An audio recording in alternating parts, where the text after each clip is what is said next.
Hi, I'm Paulie. We're here to talk about role-playing games, and today we are going to talk about the aesthetic. So I've been playing role-playing games in Dungeons & Dragons since really they first begun in the mid-70s at high school and at the good old Richmond War Games Club in Melbourne, where a group of people were playing miniatures, and they were good enough to bring young kids like me in and treat us as one of the gang. And as these games moved beyond just miniatures games to include the role-playing games, more and more younger people began to join the club, and we're often racing.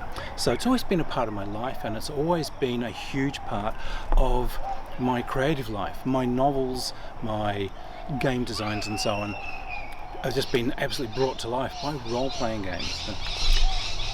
So Games 87. There was a guy, let's just call him D. We'd best protect the innocent. So there was a huge competition there, and the general idea was, there is a terrible plague has struck the village. Oh, and you must go forth and you must climb the mountain and find the oracle, and the oracle, he will tell you the one cure that will save the village. So the party, over a course of a 3-day convention, they've got a session every single day.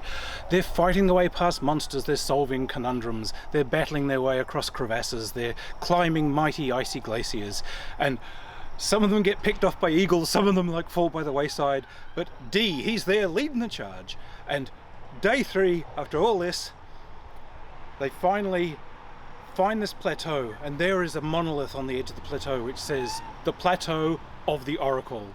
One question shall he answer, and one only.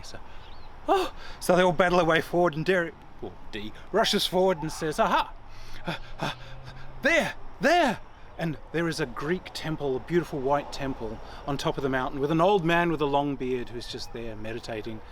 D rushes up to this guy and says, excuse me, are you the oracle? And the oracle looks at him and says, yes, and goes back to meditating. So back down the mountain they go to fight their way all the way back up the front. So, fairly typical game anecdote of good old-fashioned D&D. So, I think the thing about role-playing games, it is an aesthetic. We are telling a narrative that suits a type of story that we wish to be involved in. Both the umpire, who is actually out here telling this thing, and the players who are involved as the characters, but also co-writers of the story. We have to kind of agree on the setting and the style. So our game mechanics have to enable this and not get in the way of this. Initially, role-playing games, they came from those miniature wargamers. We have a game called Chainmail, which I'll show you in a moment, and it was a miniature system designed for medieval skirmish level game, really. And then they put some fantasy in it, because Tolkien, big news at the time, great fun, let's put in elves, orcs and dwarves. And then someone said, well, since these characters, some of them are individuals, what if they came back again? If I keep coming back, do I get better? And from that was born quite an interesting idea of, well, what if we start telling heroic tales about these individuals? And that was Gygax and Arneson and so on. Also, there were other designers working at the same time along very similar lines, but we'll focus on Dungeons & Dragons here. So, the very first version of Dungeons & Dragons shows its game's roots. It's got movement for everything in inches, because they're still taking a table and they are actually still putting some miniatures on it. And you can draw the room you're in the cave, but you move 6 inches, this monster moves 9. It's actually a war game played with miniatures. And it retains the chainmail combat system in it, and it provided an alternative, if you wanted slightly more detail, for playing these individual heroes. Over the years, the chainmail end of things vanished, and what people were concentrating on was this natty little focus system for the heroes. That was then re-imaged and retooled and brought onwards to become first basic Dungeons & Dragons, the Holmes set, Then they had the expert and advanced. And then we got to advanced Dungeons and Dragons. It's Wargames' roots, however, still a very large part of that game. Other games moved on and they forgot those Wargames' roots because we were actually focusing on characters. It was more theatre of the mind. In recent editions of Dungeons and Dragons, which also followed into that whole theatre of the mind world, we moved a lot more towards suddenly having board game elements turn up. We've got maps, we've got exact movement, again, we've got exact powers. In fact, it's actually trying in many ways to simulate online games. So I think those original games were clunky. They were feeling their way around, they had multiple systems, and there was an idea of, well, let's patch it. If you need a set of rules to cover something, you just invent some rules and nail them into the hole. Original Dungeons and Dragons, very plain and very simple and really quite easy in its way, provided you have a wargaming background. If you didn't, a little bit difficult. But as it goes on, each time you add these extra rules, it became more and more rules heavy with 1,001 things covered by different charts and so on. So it actually became quite hard. The rules were beginning to get in the way of immersion in the narrative. And it's immersion in the narrative that we want. Other rule systems, they moved on, decided that more and more detail to a world created immersion. We got some mistakes there because too many rules and too much wordage meant that it was also hard to engage into the world. There was just so much weight of rules that it was actually getting in the way of the immersion. So when we talk about old school versus new school, there's been some wonderful work done over the past few years with people paring rules down to be actually good game design. We take a core system which we can apply in different ways, so you only actually have to learn one system and one set of dice rolls or card games or whatever in order to play this. Very crisp and very clear. However, there have been some definite misfires where people have decided to move into some very, very high concept things. And I know, as a game designer, I know exactly what you're trying to do.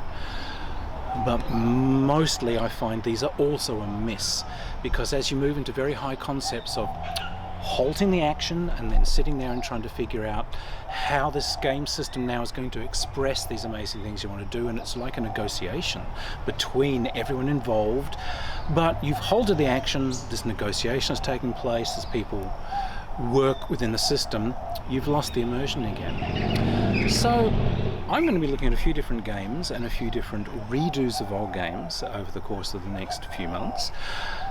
And to me, my idea would be something that has that wonderful storytelling feel of those original old games, that has streamlined rule systems that don't require you to constantly be hunting through hundreds of volumes, especially things that don't require you to go into a huge cache corridor and be constantly buying more and more widgets to play the game. There is an ideal balance, it's hard to find, and some games really do get the nail hit straight on the head. Some of them are very, very heroic attempts, and some of them are straight out fails. But we'll take a look at a few over the course of these little games explorations, and we'll see who does well and who does badly. And well, I hope that you guys will come along. By all means, subscribe, and we'll see what we can come up with games-wise. Oh, so back to our friend D. So I decided to run this this game where I thought I'll set it in ancient Greece, and I'll make it.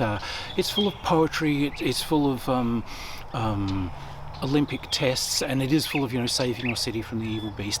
So the characters include our old friend D, and they go off on a mighty sea journey. And there is an old man there who is just on the ship, but as the waves toss and terrible things happen, there is a shipwreck and they're all just washed ashore, naked, no equipment, they've lost everything. But the old man is still with them. They've still got like a bag that's got it's got like one piece of sodden bread in it. They have on the shore, they find one mantle. But as the storm's driving around them, they do see there's an old temple up on the hill, a ruined old thing, but in they go and it's some shelter. There's sand and everything in there. So they decide, well, we're all tough young Athenian warriors. We've only got this one little bite of bread. Let's give that to the old guy, because he's old, we're young, and we'll go hunting in the morning. So, sir, if you might please accept this, we'll eat this. We're young. We've only got one woolen mantle. You put that on. You get some sleep, mate. And we'll huddle together. We are, after all, Athenian. And let's just deal with this in the morning. We'll go hunting. I don't know. Maybe we're able to throttle a seagull or something. So they all went off to sleep. So I just told everyone, okay, could everyone roll a dice, please? Thank you. So they all roll, and D, of course, gets the highest roll. I said, okay, everyone else, you're asleep. You can't speak, do not call out, don't say anything. This is D's moment. D, you wake up, very wee hours of the dawn, with lights just slanting through the temple's ruined columns. And you can see where the old man was, there's an indentation in the sand. But he's gone, the mantle's there, it's empty. But where he was, there's this silver hopalon, this silver shield leaning against the wall. So everyone's... He says, no. D's not going to wake him up.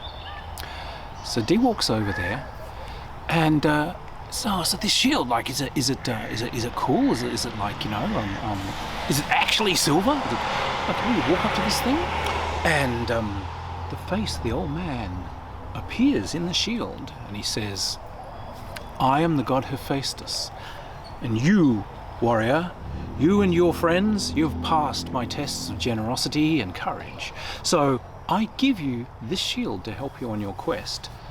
3 times you may ask a question of this shield, and each time the shield shall answer. Use it well. D's eyes light up. Oh, really? And the shield says, yes, really. And D goes, oh my God, does that count as a question? The shield says, yes, that counts as a question. D says, oh, I just blew it, didn't I? The shield says, yes, you just blew it. It says, whom. It just goes blank. It's just silver now, D. Oh. D says, did the others notice? Oh, no, roll the dice. 4, 5, 6, they've heard and woken up. No, he rolls a 2. No, everyone's still fast asleep. Oh, I don't want to know I screwed up. I'll just take the shield. I'll just go out into the rocks out by the sea. I'll just throw this thing out to sea so it sinks and no one knows. It does that when the other players. It's like, D, we have no equipment. We could have even used a non-magical shield. Oh yeah. Oh, that's okay. You guys can just deal with the next one we find. Yep. So yeah, that was D. He ended up working for military intelligence. Now the world's safer. Anyway.